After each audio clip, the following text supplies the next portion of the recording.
clase obrera en el siglo XIX. Debemos empezar definiendo el término de clase obrera. En términos históricos, que es lo que nos interesa, es un término que comenzó a utilizarse a comienzos del siglo XIX. El significado que se le daba a estas palabras proveniente de la expresión de inglés working class es la de un grupo de población que ofrece su trabajo a cambio de un salario. Conforme la industrialización se hace más fuerte, muchos de los trabajadores del campo se desplazaban a las ciudades en busca de un trabajo y un futuro mejor.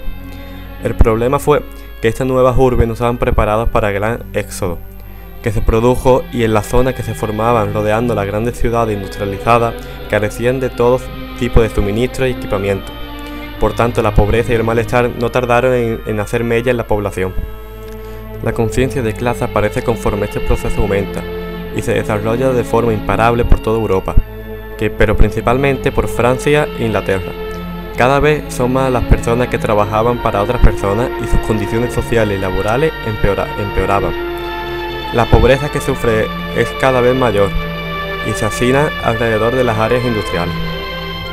La clase obrera se dedicaba a diferentes actividades y por lo tanto cada uno de estos grupos poseía características diferentes. Por ejemplo, en el sector servicio abundaban las mujeres y los niños, que estaban peor valorados que los hombres y su salario era muy inferior al de ellos. Los obreros que se dedicaban al sector industrial no dejaron de crecer, pero con el escaso cualificación que poseían.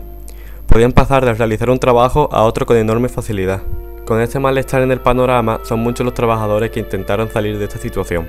Algunos lo intentan de forma individual, tratando de ascender socialmente imitando los comportamientos de la clase burguesa.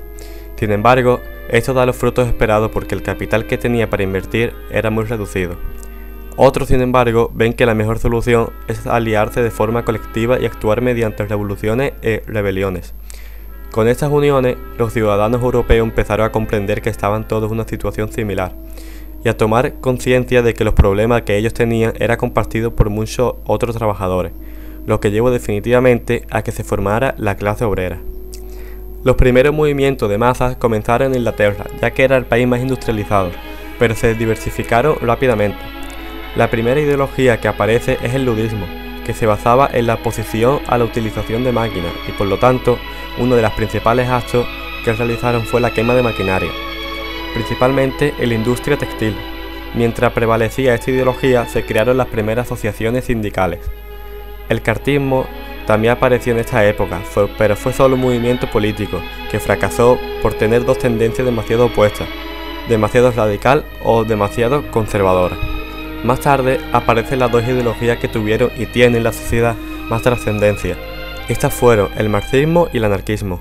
Las principales ideas del marxismo eran, entre otras, la lucha del proletariado, con la que se pretendía que la clase obrera tomara el poder creándose un Estado obrero.